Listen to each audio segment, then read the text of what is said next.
Muitos de nós não conseguimos compreender a voz do Espírito no nosso coração, porque temos ideias preconcebidas e não vamos às Escrituras Sagradas.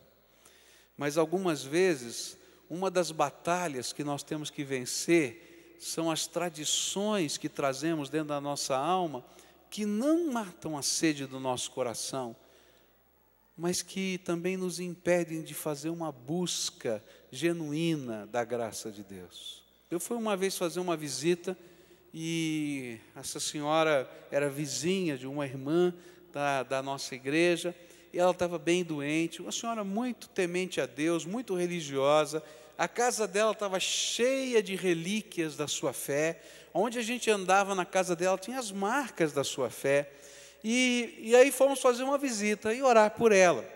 E entramos, sentamos ali, começamos a conversar, oramos. E quando eu estava indo embora, aquela senhora disse assim: pastor, será que o senhor podia me ajudar? Eu tenho uma dúvida, eu nunca consegui entender isso.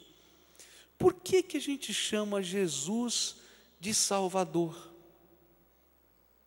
E a hora que eu ouvi aquilo me deu uma tristeza, porque a casa daquela mulher estava cheia de relíquias da sua fé, mas a essência da fé não estava no coração dela.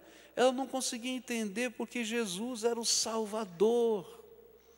E aí então eu comecei a conversar com aquela senhora e disse assim: olha, toda vez que tem um Salvador, tem um perigo, tem algo que a gente precisa ser salvo, não é verdade? Eu disse para ela assim: olha, se eu disser para a senhora que tem um salva-vidas na beira da piscina, o que é que significa?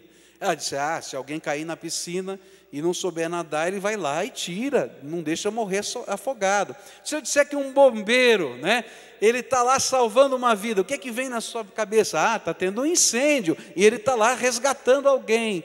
E eu disse: Jesus é o Salvador, porque... E aí comecei a explicar uma coisa tão simples, que eu e você somos pecadores, que os nossos pecados fazem separação entre nós e Deus, e que do jeito que a gente está, nós vamos passar toda a eternidade longe de Deus, porque os nossos pecados têm uma consequência, a morte eterna e o inferno. E foi por isso que Deus, Pai, nos amou tanto, tanto, tanto, que se esvaziou da sua glória, para caber na forma humana, e viveu aqui entre nós, nos ensinou, tomou o nosso lugar na cruz do Calvário.